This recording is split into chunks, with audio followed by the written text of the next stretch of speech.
Coming to you live on this Sunnyside Summer Wednesday. This is the CHGO White Sox postgame show. Visit sunnyside.shop for bright buys every day, You're going with that? 50% off your first three online purchases. Our sales department about the fact that it's not Thursday?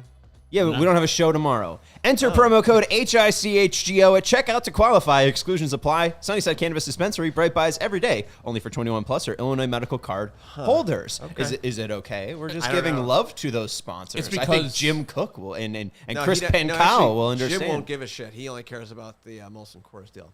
Like it's we got two shows coming up. Okay. We usually don't work on Fridays and or Saturdays, but we're working both of those days this week. Oh my God, you guys are crazy. The so Cubs today's Sunnyside Summer Thursday on a Wednesday? It is.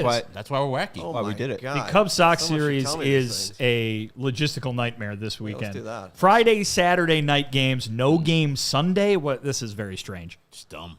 Ayo, I'm Sean Anderson, your CHGO White Sox host for this post-game show. That's Vinnie Duberdiscuss, our CHGO White Sox beat writer. You go read his work at allchgo.com. This is Herb Lawrence, hello, our CHGO White Sox community leader. You could join Herb and I on Friday for a CHGO takeover of Guaranteed Rate Field as the Chicago White Sox, who have broken their 21-game losing streak and have started a new streak, will be taking on the Chicago Cubs, and there's fireworks after the game as well. Should be a fun game, and we have some of the few tickets that are remaining at face value. So it's a very, very good deal if you want to go see a Cubs-Sox game. Not a lot of them are still remaining, even on the secondary market. So if you are looking for a good price for Friday's game, something to do for Friday, go check out allchgo.com/events. And one of Garrett Crochet's last starts of the year, maybe. Maybe. We can't catch him while you can. We can claim that, but maybe catch him while you can. Asterisks, maybe. Hit that thumbs up button. Maybe he's doing a lot of work in that sentence. Subscribe to the CHGO Sports YouTube channel. You also heard the voice of Lawrence Benedetto, the Law Dog. Hi. Hello. And do you know who I am, people in Soxland? Probably not. You're the guy who made all the L's on Pedro's jersey. Oh, right. Yeah, so maybe you do know me. That's true. And, hey, he also shared the one that went all the way around, that completed the circle. Would have been 25 losses, but thankfully we didn't get there. Hit that thumbs up button. Make sure you're subscribed to the CHGO Sports YouTube channel, and we are coming to you after a White Sox win yesterday, and then today they lost. So they lose 3-2 against the Oakland A's. They win yesterday 5-1 against the Oakland A's, snapping that 21-game losing streak. Let's start there. Let's start with the red-hot Andrew Benintendi, because it won't make sense on how red-hot he is with today's stats if we don't talk about what he did yesterday. 5 runs for the White Sox yesterday, outpacing their typical run scoring over those 21 losses of 3 runs per game.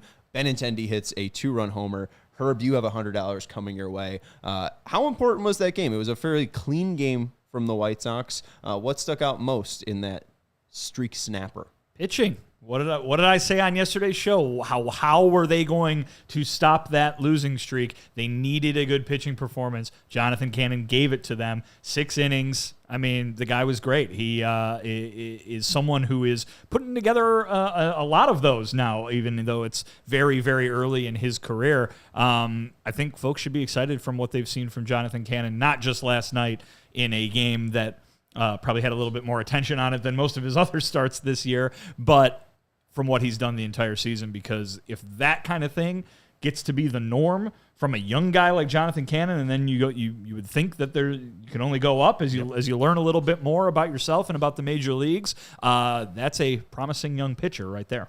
Yeah, and I think he pitched to the park too. He only gave up the home run to Geloff, and other than that, he was just giving up long fly balls, which in Oakland, you can do that because that park is cavernous. And so, like you're saying, he is just learning how to pitch at the major league level, and you see the sky's the limit with him. He actually has stuff. I don't necessarily think that Drew Thorpe has stuff.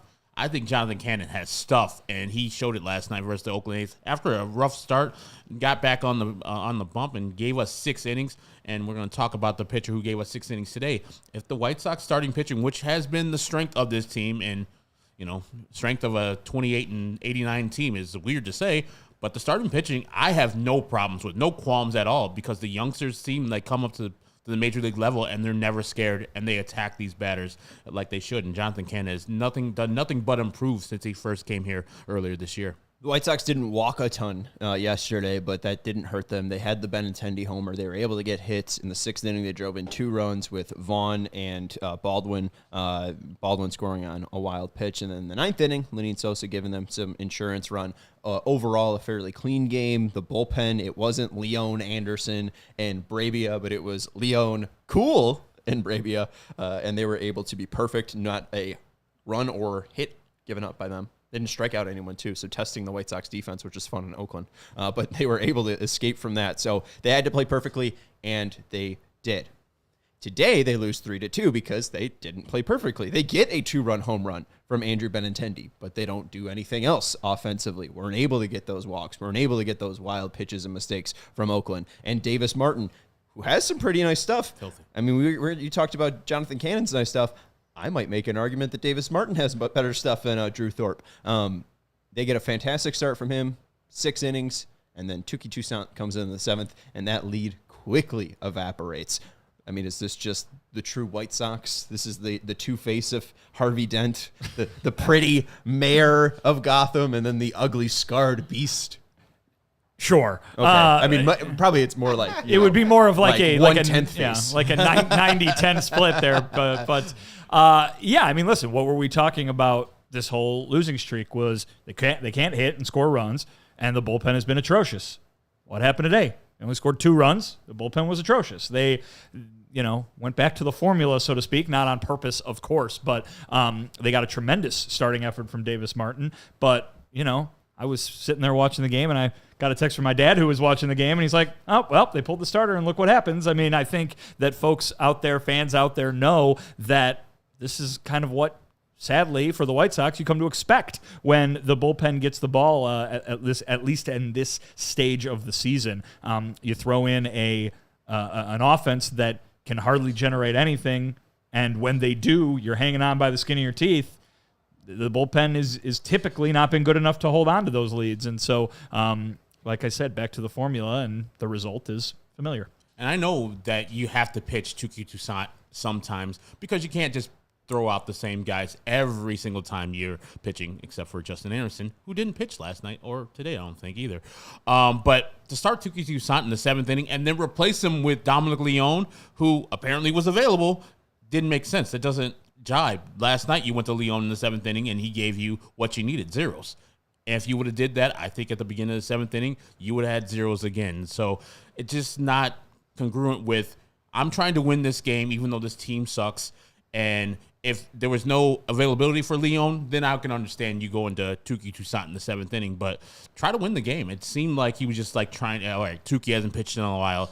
Time for him to pitch. And that's where the lead went away. Well, and Raul says the bullpen did it again, and I understand you bringing up Touki. Part of that, I feel like, is Pedro.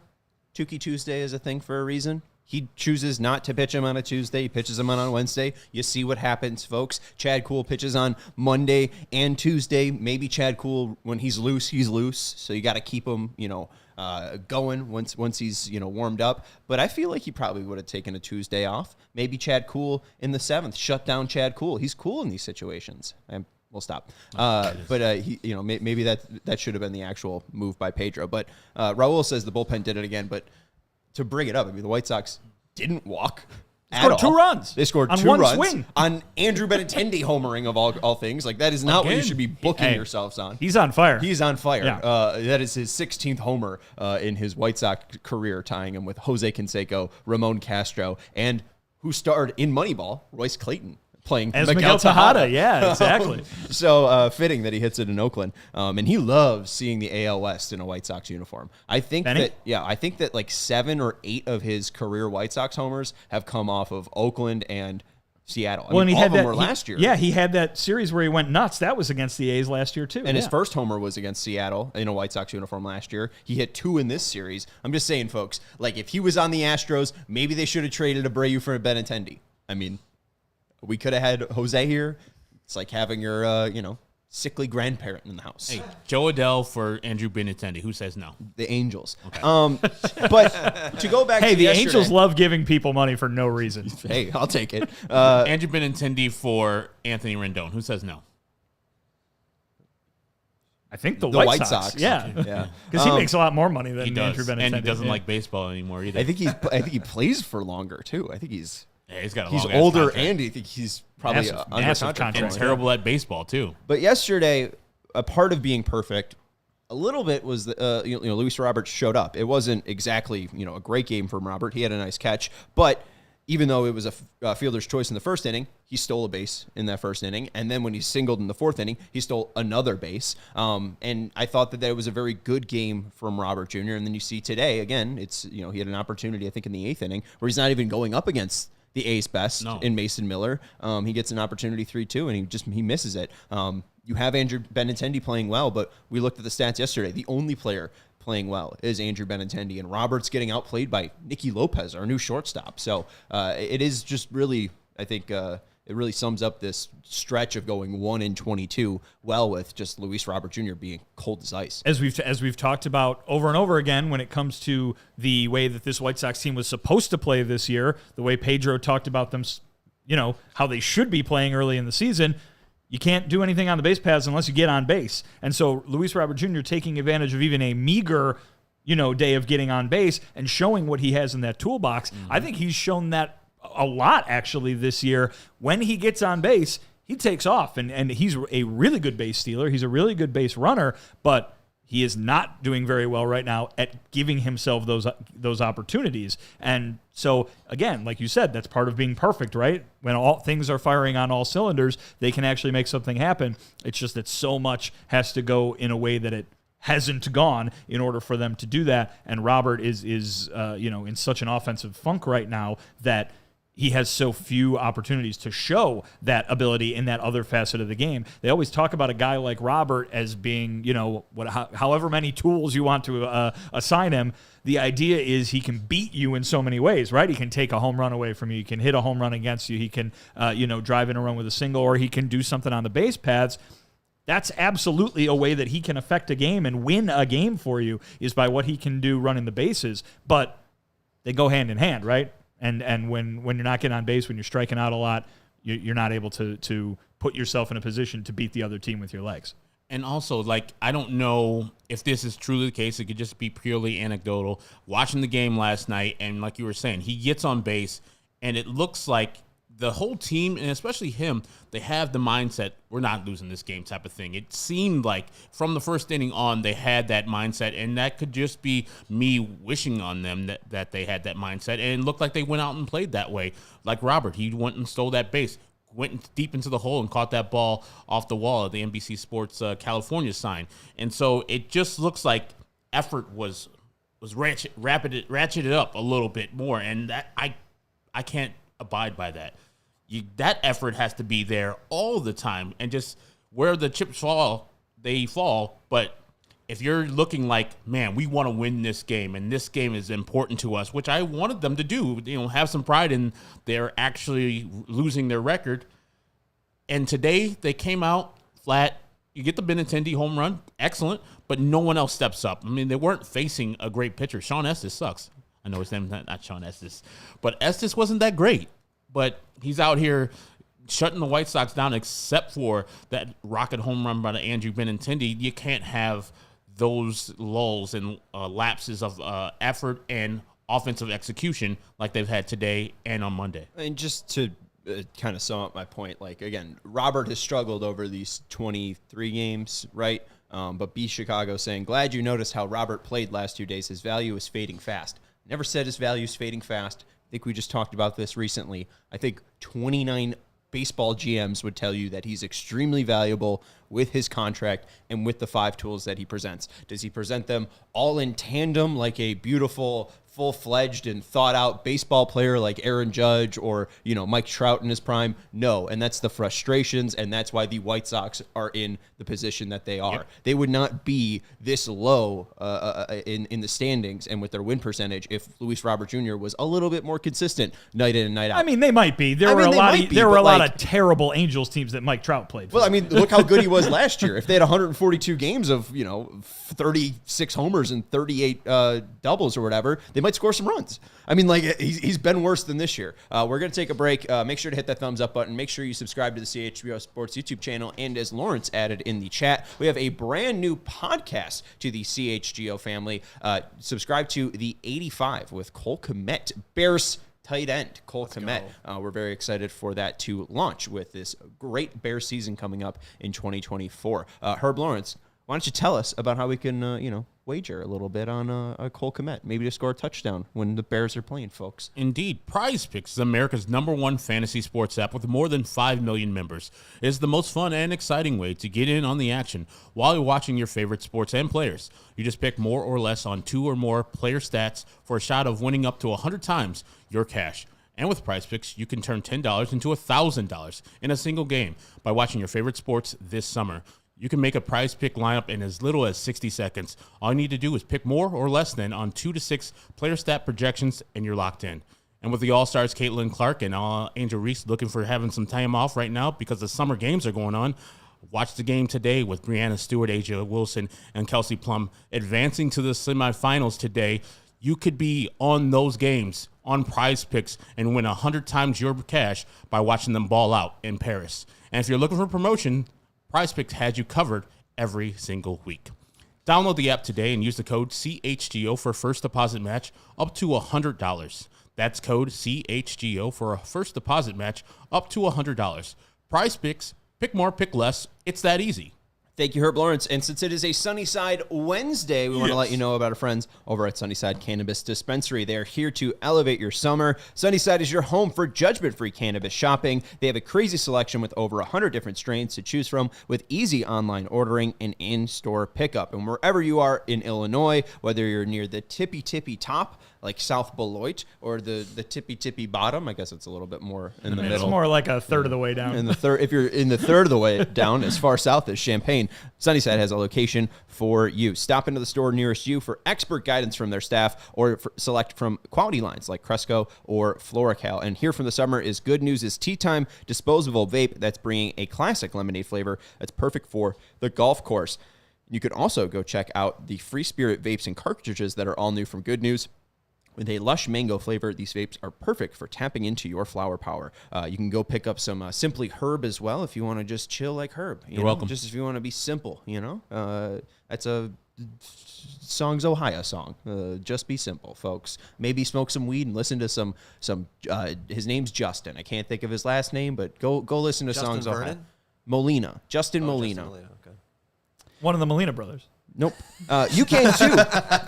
Pick up Simply Herb by visiting sunnyside.shop for bright buys every day, including 50% off your first 3 online purchases. Enter promo code HICHGO at checkout to qualify. Exclusions apply. Sunnyside Cannabis Dispensary. Bright buys every day, only for 21 plus or Illinois medical card holders. Again, the promo code's HICHGO at checkout for 50% off your first 3 online purchases. My wife just used that code last night. We're going to Door County next week. Thought we might need some gummies, to go along with. There you go. Yeah, because it's not legal up there. Yeah, so hopefully they So don't glad mind you that just we ratted ever yourself drive out. over. If any Wisconsin cops want to make an easy buck, Lawrence Benedetto is heading to Door County. For a bright red car. By the way, you Right. like how I changed the graphic so that does say When's- Sunnyside? Oh, wow. Look Nicely at done, you. Law. Good job, Law. Better change it back. No one's going to... Tomorrow, like, what the hell? And two, just, to the Giggities, our guy who's been sending in some super chats. MOB is very, what have you done for me lately, despite the talent, his injury concerns, and has had a bad year. I mean, I really doubt that MLB GMs are like, oh, well, he has had less homers. I mean, if you go look at StatCast, his bat speed is about the same. His max exit velocity, like what he is doing at his top performance, really hasn't changed. His range is the same. His sprint speed the same. It doesn't look like he's injured. It just looks like he is kind of out of touch at the plate. We've seen him get very out of touch at the plate, and it could just be dealing with this team that sucks. As I said yesterday, I think that there is something to that. I think that comment is I think what Sean says is right. I don't think baseball has forgotten or doubts what Luis Robert Jr. is capable of. But there are the questions about whether he can be on the field are obviously bigger after this year than they were before because he missed almost 2 months with an injury. Again, right? This is a guy who has had injury problems in the past, and you could have said that about him after last season when he played pretty much the entire season and put up those excellent numbers. Now you can say it about him again and stronger because here he is again with another year in which he was affected by injury. I don't think he is currently affected by injury. I think he's just in a bad slump and he's not playing very well, or he's not hitting very well, I should say. But the idea that he won't fetch as much as he would have last year, maybe that is true because of those questions about his availability. And I think that's what would decrease any value right there in terms of a trade conversation. But remember, the White Sox are going to have their value. The White Sox value isn't changing. Yep. And so all Chris Getz has to do, if he's not getting the return offers that he thinks he should be getting, is say, no, thank you. And they can wait and see what happens in the first 2 or 3 months of next season. Or maybe some team comes around and says, yeah, Luis Robert Jr. just had a bad year, but we know what he can do, and we'll gladly give you what you're asking for because he's perfect for what we're trying to do right now. And Chris Getz says yes, and there you go. They make a deal. So anything can happen. I do think that Major League Baseball, Sean, like you're saying, as a whole, is knowledgeable enough to know that this is maybe not the real Luis Robert Jr., but you can't hide from the fact that he has had problems staying on the field. And I think everybody is, with their contribution, is correct. Like, Luis Robert is having a bad year. Part of the White Sox having a bad year is Luis Robert having a bad year and a lot of other things. But if your superstar is good, if Luis Robert was last year's Luis Robert, they still lost 101 games. Maybe they're not this bad, but they're still bad. So his not contributing as he did last year is leading to the team being kind of worse than they were last year, but also other factors are in there. And as Sean says, in the offseason, there'll be teams, all 29 teams. If the White Sox said, hey, we're open for business, every team is like, cool. We got a center fielder, but it's never a bad thing to get like a 26, 27-year-old center fielder with 3 years left on his deal that all are cost controlled. Like, we know what you're going to be paid in those years. And if Luis Roberts somehow is a bad player next year, which he won't be, you can just get rid of him, which you won't because you have 2 cheap years of $20 million each after the next year. So I think every team, and my Pirates thing is still out there, Sean. I think a team like the Pirates could jump on a player like Luis Robert because this is the way they get superstars, is by getting them from another team instead of paying them in a free agent market. Who are the Pirates paying $20 million? Right, I think Wright State wrong team. No, I think he's a Philly. No, who's the Reynolds, right? They're paying him a lot of money. Ryan Reynolds. They signed him to a nice long contract, yeah. Yeah, I'm saying, like, that's how they're going to get a superstar that's not homegrown. And Max is out of 15. Okay. So $20 million is not that much. They stretch it out over 8 years. They like the 8 years part of Luis Robert Jr. Right. I mean, he's only making $88 million. I mean, it's not that. I mean, I don't think Pittsburgh's crazy. I just don't like their prospects. I don't think they'll have enough to do it. I think that's too big of a splash, especially with the money. I think Jerry would have to eat money. That's probably a no-go. But, like, I think Philadelphia would absolutely do that. But the one thing, just to be Chicago, I'll wrap up the Robert thing, and then we'll talk about Dart. But Trout never let his team get the worst record ever. Casey Stengel was the manager of the 1962 Mets that famously lost 120 games. Do you guys know where Casey Stengel has a plaque? In the Hall of Fame. Yankee Stadium. The Yankee Stadium and the Hall of Fame. And the 1988 Baltimore Orioles. Do we know a famous player that was on the Orioles in the 80s that famously won Larry Sheets, exactly. That famously won a World Series in 1981 and broke Lou Gehrig's consecutive game streak record? He played all 21 of those games because he broke the streak. It's Cal Ripken Jr. Yeah. So I don't know. I just think that's really unfair. If you go look at even the 1998 and 99 White Sox, who was on that team? Frank Thomas is bum ass. Albert Bell was on that team. It's very much a crap argument. Who also hit the most home runs in White Sox history in a single season. But anyways, and that's who Andrew Benintendi is right now. He's second half Albert Bell in 1998. Yes. Hitting home runs after the team is pretty much eliminated. In the last 2 days, Herb, you're exactly right. Oh, my God. Yeah, Albert Bell that year, man. That second half, that man was hitting home runs like it was going on style. I think I like Benintendi's Joey Bell better. Yeah, me too. I think Benintendi's head is probably the same size of Albert Bell's forearm, or even whatever. What muscle is this? I don't know. Bicep. There you go. Yeah. All right, let's talk about Dart Martin. Our guy Beefloaf over at the 108 has tried to put together the White Sox core to look forward for the next 4 years of what this team will look like. We don't really know the catcher, according to Beefloaf. I would hate it if he penciled in Caro for 2025, 2026, and 2027 because he looks ready. Right now at first base, he has Vaughn from 2024 to 2026. Nobody at second base, shortstop, third base, and right field. I think that's mainly just because we don't know where Miguel Vargas is going to play. Miguel Vargas, you're on the team for next year, but we don't know your position. There's a guy named Colson Montgomery who probably will factor into that at some point. Right, but I think to be fair to Beefloaf, we don't know when Montgomery's going to be up, and also we don't know where Montgomery is going to play, whether it be short or third. But if you're projecting out this team to 2027 and you don't have Colson Montgomery as a part of it, something has gone horribly, horribly wrong. Agreed, and I think he knows that. But the other players, center field, Robert, that is there for 4 years.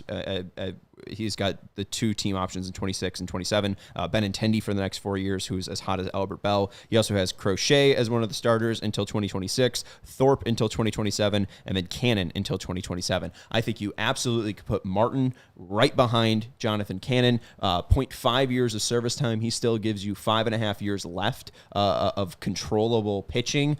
You look at the stats, and I understand he's going up against the Oakland A's, but he's throwing a cutter and a slider. I know that Brian Bannister is obviously going to love anything that moves, and I think that Martin's stuff moves in a very appealing way. He's got a very sharp four-seam fastball that has nice ride and carry at the top of the zone, and you look at the stats today, 11 whiffs on 38 swings. That's a 29% whiff rate. He's got 19 called strikes, 37% called strike plus whiff rate, average exit velocity of 15 balls in play, 87.3 miles per hour.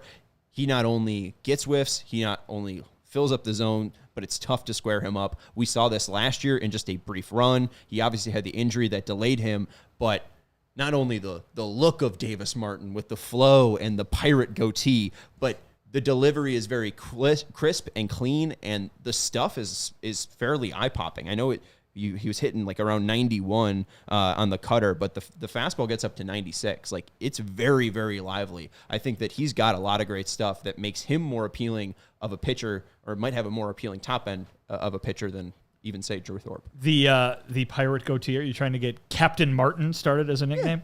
Yeah. Captain Davis. We've given him a lot of nicknames. Yeah. Quality Start Martin. Quality starting Davis Martin. Yeah. There you go. Glad I forgot. That's a little wordy. That's a little wordy, nice. but No, that's perfect. Let's print the T-shirt. That's good. Make it up. No, I think He's you're going to be absolutely here right. for 5.5 years. I mean, I think you're absolutely right, and I think we could have said that.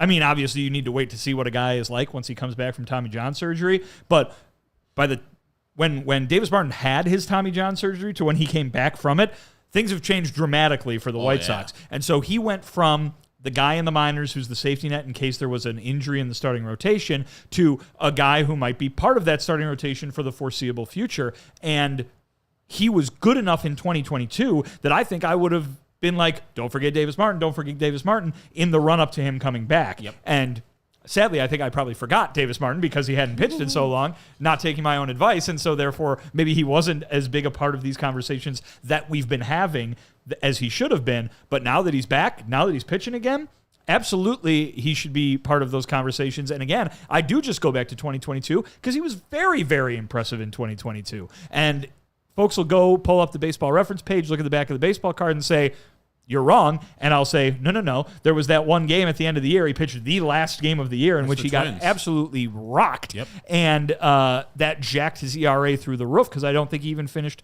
the first inning in that game or only pitched the first inning in that game. So he was so good in 22, and now he's been off for so long that there's been kind of a separation there.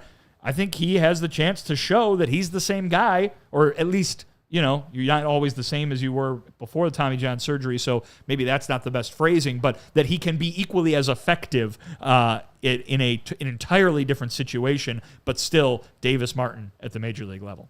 Yeah, now, like you were saying, Vinny, I remember us sitting here and we're talking about that last start in 22. It's like people are going to look at Davis Martin his rookie year and like, oh, no, that guy was trash. A 4.5 ERA. Going into the game, he had a 3.5 ERA, and he was looking good for his rookie year. And I actually was looking to pencil him in the 2023 starting rotation, even though the White Sox were pretty stacked in that starting rotation at that time. I was like, hey, don't forget about Davis Martin. And then, out of sight, out of mind. When he went to Tommy John, I was like, all right, that's the Davis Martin's done. We're never going to see from him again. And lo and behold, Davis Martin's back. This is his best start of the year. I mean, it's only been 2 or 3. So, a lot of little. That's like Brian Ramos's 3-game August span that we talked about yesterday. Yes. And I don't care if it was for the Oakland A's. This is a Major League Baseball team that plays in a Major League Baseball stadium, barely. And for now. Yeah. And they have one of the best power hitters. And by the way, White Sox starting pitching and relievers kept their big slugger, Britt Rooker, in the ballpark the whole series and only gave up, I think, only those 2 home runs by Lawrence, Butler, and Geloff. So it's a good job by Davis Martin and starting staff this whole time. And if we're going forward, I would pencil Davis Martin in for every 5th. And if we're going to be shutting down Crochet and Flexen, hopefully we'll get fewer and fewer starts. Davis Martin has to get every 5th start for my team. And then thinking about next year, when B-Flow's listing the starters and the rotation for next year, if Crochet is still here, yes. Cannon's still here, yes. Thorpe's still here, yes. And then Davis Martin right there. I mean, it speaks to, and obviously they have so much pitching still in the minor leagues, but it speaks to the fact that they've got some guys that could be part of this next year. Yeah, absolutely. And Martin, too. Shout out to @TJ Stats on Twitter. I just retweeted this. He's got 4 pitches, Davis Martin, that are either at 100 TJ stuff plus or just below. His 4-seam at 96 miles per hour. He had averaged around 93 miles per hour on his 4-seam fastball, but it peaks at 96. I think coming off Tommy John, building up, we're going to see a really impressive Davis Martin. Herb, we're going to take a break. You're going to tell people about ATL. Gametime is I'm probably not going to do that. We'll see. I'll probably do it. Since you asked for it, Come on, the people love it. Alejandro made a drinking game out of it. Play the hits, enough love for Right. this. Alejandro put it into the drinking game for our watch along. Is an authorized ticket marketplace for Major League Baseball, which makes getting tickets faster and easier. Prices go on the Gametime app actually go down the closer it gets to first pitch, and Gametime is the fast and easy way to buy tickets for all the sports, music, comedy, theater events nearest you. Killer last-minute deals, all-in prices, views from your seat, and their best price guarantee. Gametime takes the guesswork out of buying tickets. In Atlanta, I went there a couple years ago, and I went on Gametime.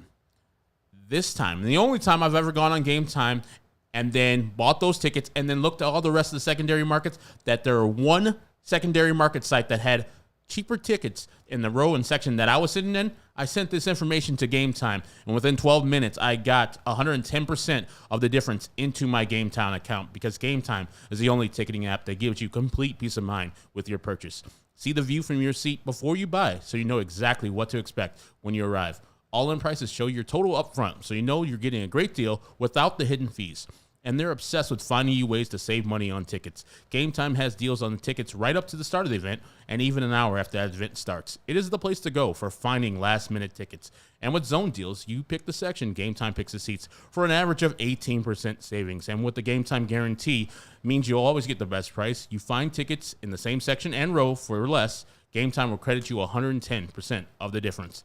Take the guesswork out of buying tickets with Gametime. Download the Gametime app. Create an account and use the code CHGO for $20 off your first purchase. Terms apply. Again, create an account and redeem the code CHGO for $20 off. Download Gametime today. Last minute tickets, lowest prices guaranteed. And make sure that you hit that like button. We got Davis Martin people watching. It was 65 when I last checked, so hit that thumbs up button. Davis Martin himself would appreciate it. We also want to give a shout out to Rugged Road. This is our first time talking about our friends over at Rugged Road. They're dedicated to creating innovative and durable outdoor gear for adventurers who demand the best. Their products are designed with the highest quality materials and craftsmanship, ensuring they perform in the toughest conditions. Whether you're on land or water, Rugged Road gear is built to accompany you on every adventure. One cool part about Rugged Road is floatability. One of the most unique features of Rugged Road coolers is their ability to always float upright, and you'll never lose a drink. And they're fishing for bluegill and you actually knock your cooler into the water. True, right. I mean,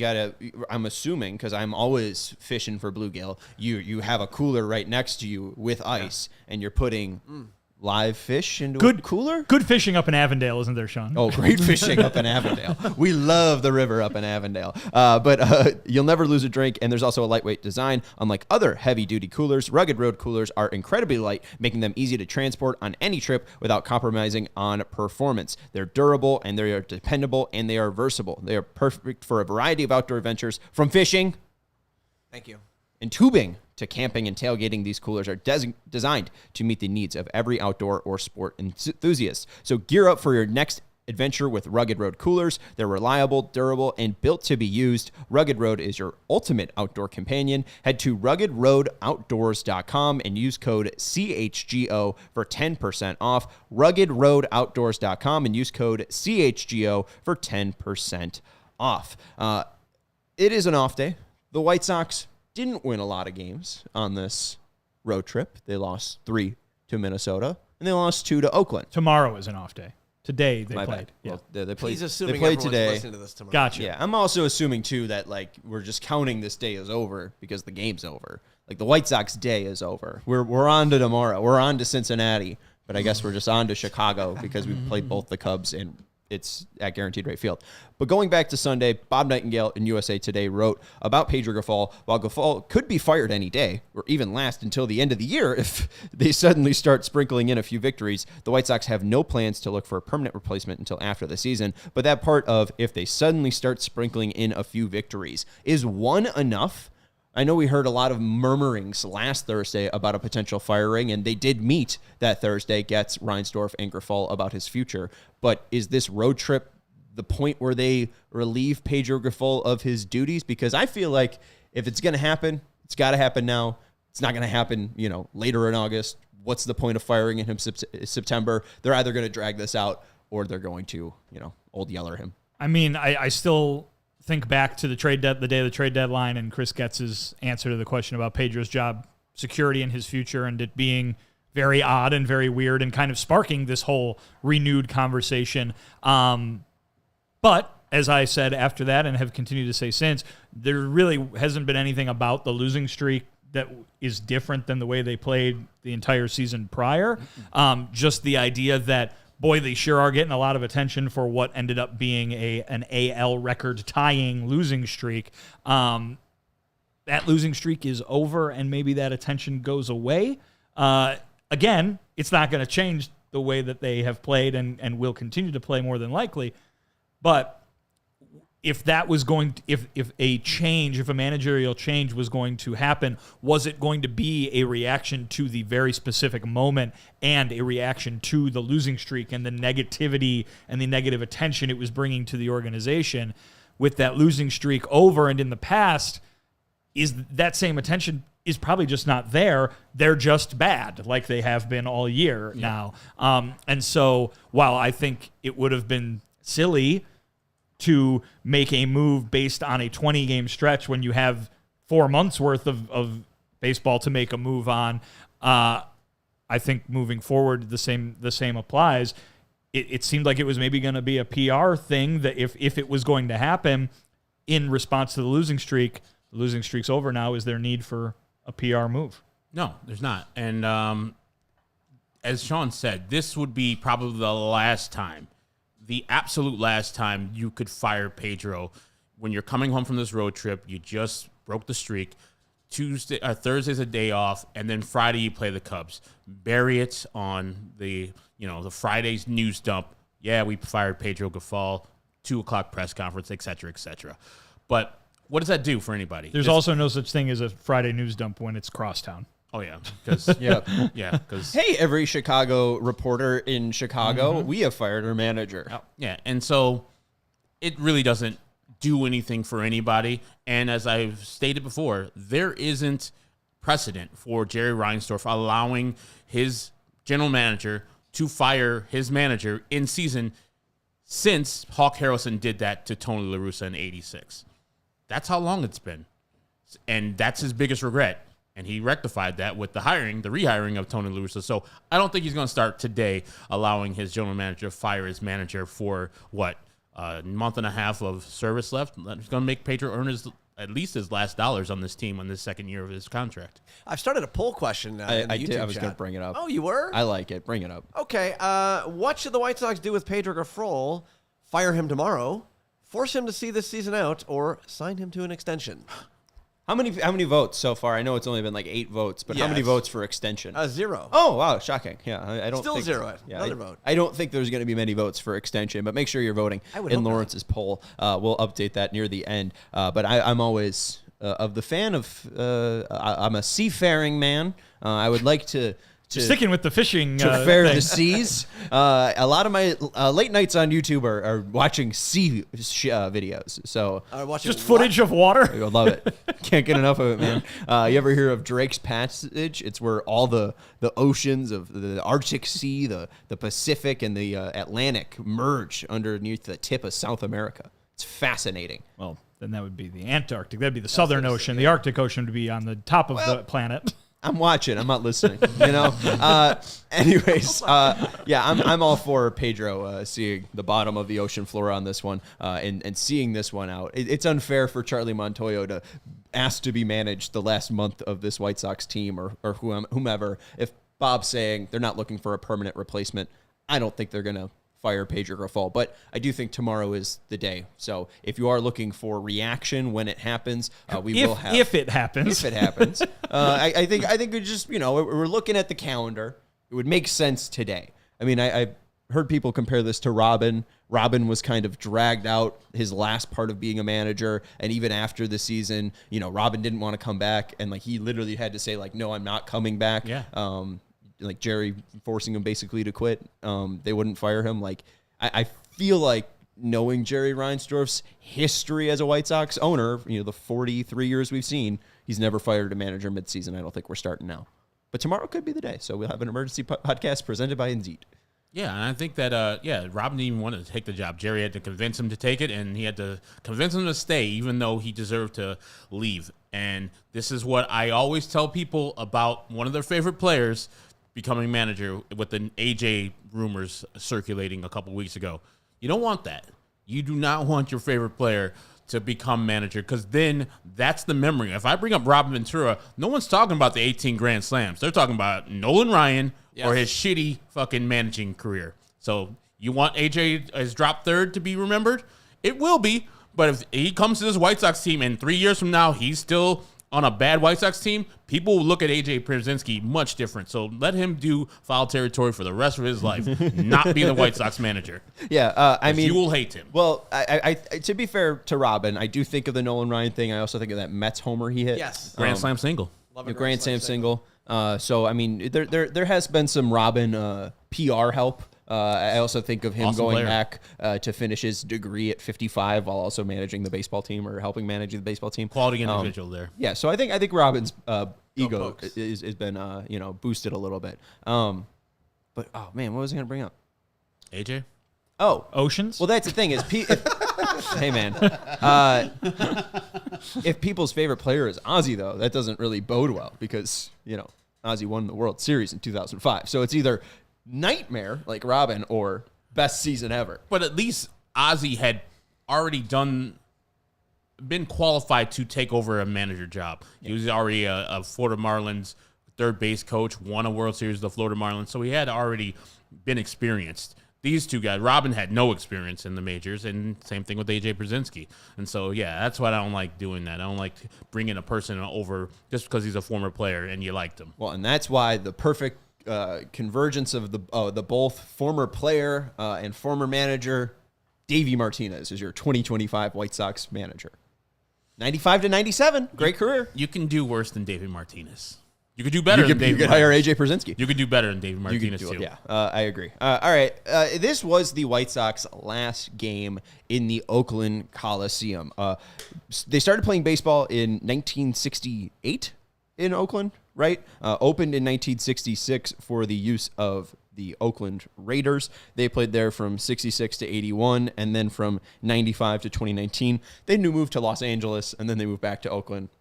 And then they're in Las Vegas, so, goodbye Raiders. It's been nice. Sad. Sacramento. No, he's No, talking I'm about the Raiders. Yeah, Oh, I'm sorry. talking about the Raiders. But then the A's have been there since 68 to now. They're obviously going to be going to Sacramento over the next 3 years before they try to go to Las Vegas. You've known it as not only the Oakland Alameda County Coliseum, you've also may remember it as the Networks Associates Coliseum, or maybe McAfee Coliseum from 2004 to 2008, or maybe for one brief year in 2011, Overstock.com Coliseum. After that, O.co as Overstock.com rebranded from 2011 to 2016. And even for a brief moment there from 2019, 2020 to 2023, Ring Central Coliseum. But we're back to Oakland Alameda County Coliseum. That's what it was when I went, was Ring Central. And I covered a series that they played there in 2021, late in the season. And it was Ring Central, and I showed up and saw Ring Central written on the stadium, and I was like, "What is Ring Central?" What is it, Vinny? So they didn't do a very good. It's the video doorbell thing, but it's like they didn't do a very good job of letting the baseball world at large know that was the name of the stadium, because I had to literally be there in order for it to know it. I wouldn't have guessed Ring. That it was Ring Doorbell. I think it should have just been Ring Doorbell Coliseum. Well, it's a different company. Oh, I thought you said it. All right. Well, now I'm confused. All right. Anyways, their branding of being the Oakland A's Coliseum clearly didn't work for 5 years, as I don't know what their company does. Anyways, I know, and I heard a lot of horror stories of White Sox fans in the Oakland Coliseum. Herb, I know you are choking and dying right now. If you can provide a little bit of color. Do you need anything? Do you need anything? Okay. Do you need the Heimlich? No. And was the Oakland Coliseum as terrorizing as Sox fans have made it out to be? I've never been. But every single time I watch a game there, no matter if the White Sox are good, A's are good, bad, or indifferent, always play poorly there. It's so poorly lit there. I know why, because it's a football stadium and you're playing baseball. It's so cavernous. And so whether it was when I started watching White Sox baseball versus the A's, when they were in the AL West, where the A's were great. I think the White Sox had won like 90 games in 1990. Oakland, the A's had won 100 games. And so, Canseco, McGuire, Eck, all those people out Tony there. La Russa. Dave Stewart, just killing the White Sox. It's like, I hate going out to Oakland. And even when the White Sox were good, like you would go out to Oakland, 4-game set, something would happen. The only good memory mostly that I have is the Jimmy Rollins home run. I think that was late in the game in 2016. It was the first series of the season, right? Yeah. And he had a home run. I was like, man, Jimmy Rollins, his brief White Sox career, he did a lot. Like, he got Adam LaRoche and his kid off the team, and he hit that home run. Jimmy Rollins, White Sox legend. Jimmy Rollins, White Sox legend. They also, of course, Oakland guy, too. They also, of course, played a playoff series there in which there were a couple of good performances. Well, I mean, Luis Robert Jr. hit that million-mile home run, and Lucas Giolito was excellent. And Eloy Jimenez hit a double, and then immediately was taken out. And I just bring that up because I did some. Well, I know. I did some research, and Eloy did pop up as the most plate appearances for a player. Eloy Jimenez. Just to try to tie it in. I guess it was. I know he was hurt. I was trying to tie it into a stat. Minimum 30 plate appearances. Eloy Jimenez has the highest OPS for any White Sox in the Oakland Coliseum. 47 plate appearances, 17 hits, 12 RBIs, 6 strikeouts to 4 walks. He hit 405, 447, and 714. He loved playing in that football field. Remember when he was good? Well, I was going to say the A's should have been the one to trade for him, but they're not going to be playing there anymore, so it doesn't really matter. That's why we're talking about it. And I asked you guys this earlier, but who leads the Chicago White Sox in all-time home runs at the Oakland Coliseum? I'm going to take a wild guess, step out on a huge limb, and say Frank Thomas. Correct. Who is second all-time with 9? Paul Konerko. No. Magley Ordonez. No. Jermaine Dye. No. Joe Creedy. Hall of Famers. Carlton Fisk. Frank Thomas had 16 in first place.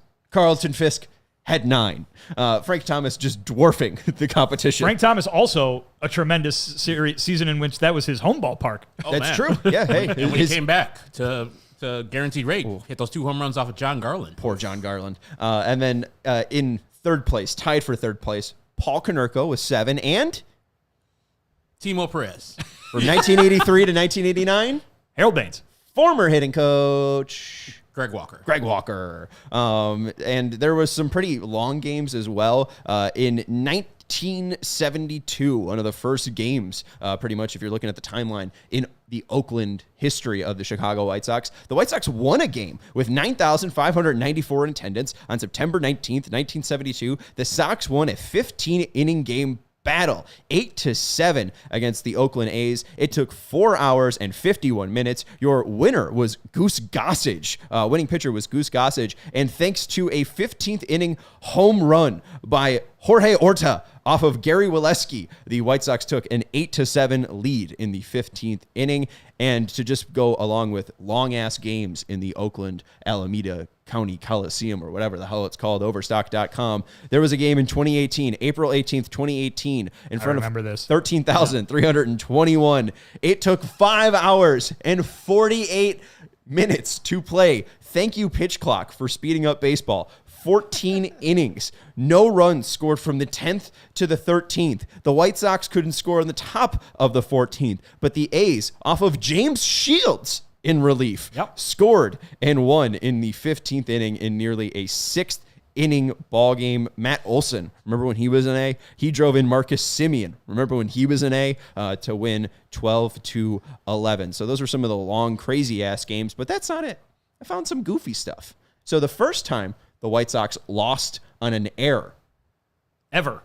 Walked off on an error in Oakland. Oh, in Oakland. Okay. 1983, June 10th. Jeff Burrows at the plate. He reaches on an E6, a ground ball. Hancock scores, drives in the winning run. The A's win 2-1. Dick Tidrow gets the loss. And Dick Tidrow. What's the sixth position? Is that shortstop? Shortstop, yeah. So I don't think whoever's playing shortstop in 83. For the 83 White Sox? Boofs a ball. Ozzie, Is it Ozzie? Well, no, it's 85. I think he Jerry was rookie year. Zabinski. Yeah, So I don't know if Ozzie wasn't playing. I think But he's then 85. About 40 years later, July 1st, 2023, J.J. Bleday is at the plate. Kendall Graveman is pitching. The ghost runner is on second base. And there is a ball that is hit to the right side of the infield. It bounces off Elvis Andrus. It throws it over to Gavin Sheets. Bleday slides headfirst into first base. Sheets throws home, and Wade, the ghost runner on second, rounds third and scores at home plate. So the second time the A's walked off the White Sox on an error. And then I was looking, too, in CPWA. It's championship win probability added. It is showed to show how overall of a percentage a play changed the team's ability to win a championship. And in that 2020 Wild Card Series, in the first inning of Game 2, the bases were loaded for the Oakland A's, and Matt Olson, again, hits a bullet off of Dallas Keuchel with the game 0-0. Nick Madrigal cannot field it. It goes into right field, and Tommy Lascella scores. Ramon Laureano scores, making it 2-0. And that was a game that maybe the White Sox could have won. It ended up being 5-3. If those two runs don't score, maybe it's a 3-3 game. If Nick Madrigal, of all people, can field the ball. If those two runs don't score, then Liam Hendricks isn't there blowing them all away in the ninth inning. That wasn't fun, Vinny. I mean, I remember that happened. And he was on the White Sox. He was on the White Sox the next year. Pain. And maybe Daniel Webb remembers his painful game in 2014. I mean, not no, really. No, he doesn't. No, he doesn't? No. He's no longer with us. Yeah. Oh, well. Yeah. Sadly. Well, okay. Well, my bad. That's fine. You didn't know. But White Sox fans might remember Right. this Well, game. Yeah. so I was looking up most wild pitches thrown at the Oakland Alameda County Coliseum, and Tommy John, we brought him up a couple Tommy times. John? In this. He had his own surgery. Tommy John and Melito Perez had 5 wild pitches for the White Sox in the Oakland Alameda Coliseum. Jose Contreras had 4 wild pitches, and Daniel Webb tied Stan Bonson, sorry, I wasn't around in 72 to 75, with 3 wild pitches. The issue with Webb's performance compared to John, Perez, Contreras, and Bonson is they had more than 2 appearances at Oakland Alameda County. In one appearance, Daniel Webb, in 1 inning, threw 3 wild pitches and had 4 walks. Daniel Webb had 2 earned runs allowed in that inning, and in 2014 had an ERA of 18 for the Chicago White Sox. Who's so that's him? Pretty tough to just walk 2018? Yeah. 2014. Oh, 2014. I'll look it up. Not a good day to be Daniel Webb, just throwing balls into the cavernous Oakland Alameda Coliseum. You lose that ball, it's going to go for a while behind home plate, or right field, or first base, or third base, ever. Sox lose 5-4 as well in that one. They score 3 runs in the ninth inning. I don't know what shout out to Alexi and Paul Konerko. I don't know what their total record in Oakland was, but it has to be somewhere where the A's have like almost a 600 win percentage out there. You named all those walk-offs. There's so many more walk-offs out there in Oakland. It's just a house of horrors for the White Sox when they go out to the Alameda Coliseum. Let me tell you something. It's a house of horrors just to be at the Oakland Alameda County Coliseum. No stadium in baseball has quite as many wildlife sightings. There was a possum that lived in the ceiling of the press box. And when I was there, he was a reporter. Huh? He was a reporter. He was doing hard-hitting journalism for the Possum Times. It was actually the Possum Picayune. Possum Picayune. There you go. And my when I was out there, my computer overrun with ants. Ew. Had ants crawling across the computer cord while it was plugged in. How fun! They're like, when you get married? And it was ants. So the crawly ones, not aunts. Ants. Okay. Wasn't that the stadium with the sewage back up in the dugout too? Multiple times. It's not a fun place. How fun. Yeah. I mean, would you make a trip to just, go remember? I mean, there's still, the remainder of August and September to go again, Ben. No, thank you. They're charging, and I watched the first game of the White Sox. They said they're charging like $150 minimum for that last game in Oakland. Yeah, and I also saw stuff too, and I appreciated a little bit of NBC Sports Chicago being silent in last night's ninth inning of the fans chanting "Sell the team." I know that broadcast has gotten the Bay Area broadcast has gotten specific words to quell any "sell the team" references from the ballpark. But I do appreciate John Triffin and that broadcast, and Gordon Beckham too, just going into the history of the Oakland Coliseum and going into the pain that Oakland fans were feeling and allowing that to be on the broadcast. The radio booth did that too, but there wasn't any talking over it, and I think they could understand that, hey, the crowd was trying to force themselves to be known, and they gave them that spot, especially in a game where it's a 21-game losing streak. I'm glad that got out there, especially as we have fans that also want our team to sell. It's a difficult spot. I don't know if you wanted to add. No, I mean, and talking about that possum, Vinny, it looked like on the right. Sean, you really stepped on the possum conversation. On the Dodgers Pulitzer-winning broadcast possum of the possum last night, and you recall the Dodgers just played a series in Oakland. There's a possum at Dodger Stadium last night. Oh, and then Jessica Mendoza, one of the analysts there, is like, well, did he catch the overnight flight with the team back from Oakland? Is because he was just chilling and going down Dodger Stadium and just going in the stadium. It's like, that is very weird to have a possum on the stadium floor. And you talking about the family of possum up in Oakland. It's like, yeah, they're like, we got to go somewhere else. They're moving. They're leaving us here. Or those possum will have free reign of the place, I would imagine. Take right? over. That's just going to be a coliseum of. You could probably sell tickets to a coliseum of possums. I saw them. Double door. It's a new. Yeah, great group. Good. Yeah. Jeez, all right, we're going to the band route. I was going more Roman times. I was just thinking. Maybe we have a basically Gladiator 2 situation where Anthony Hopkins is played by a possum and Denzel Washington is played by a possum. Is it? No, Anthony Hopkins is in the peacock thing. Anyways, White Sox.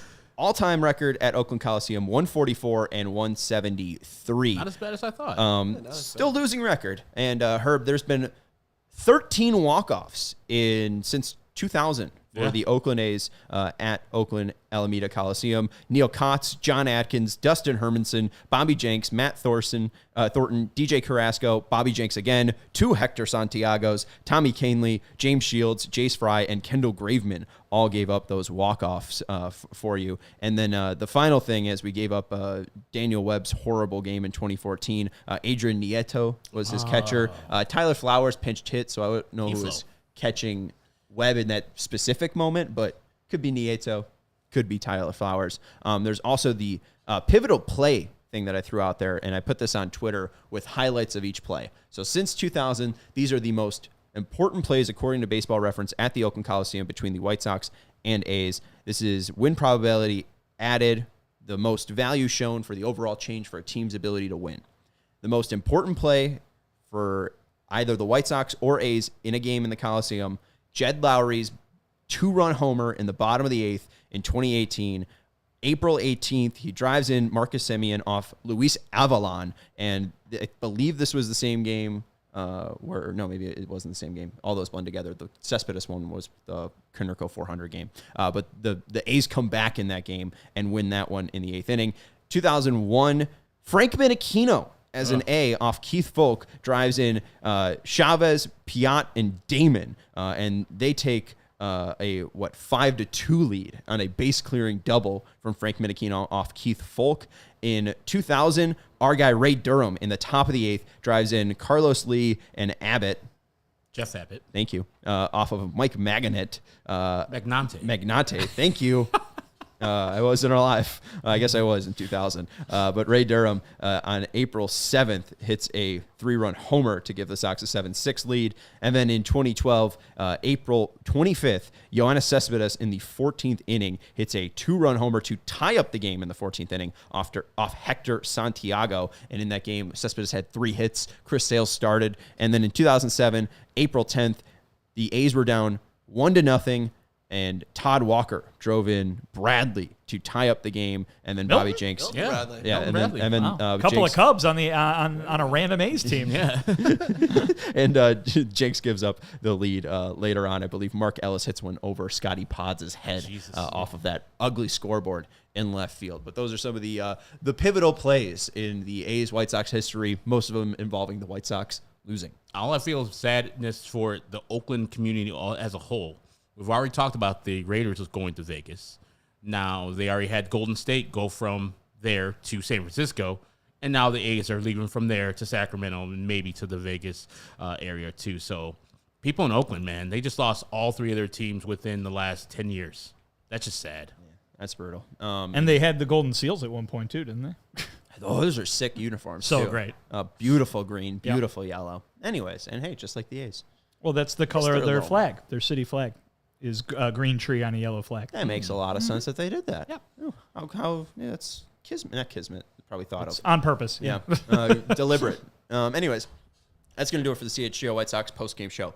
We will have a takeover on Friday. If you are looking for something to do, if you are looking to go to a Cubs White Sox game, we have tickets. If you're a fireworks aficionado. If you're a fireworks aficionado, go to allchgo.com/events. Go buy your tickets. You will not be able to find face value for these tickets on a secondary market. This is the best place to buy them. You don't even have to talk to us. You just want to go to the game, buy the damn ticket. We're going to be meeting up at Turtles before the game, so you can come hang out with us. But we're in section 147. Nice sight lines, great view. You're in the bottom bowl. Come out and see us, allchgo.com. Come see a crosstown game with fireworks after. That's Herb Lawrence, our CHGO White Sox community leader. That's Vinnie Duber, our CHGO White Sox beat writer. We also have a postgame show on Saturday, so you can join us there. Hit that like button on your way up. Subscribe to the CHGO Sports YouTube channel. Thank you to Lawrence Benedetto for producing the show. I'm Sean Anderson. We'll talk to you tomorrow. Goodbye. We all silly like the mayor.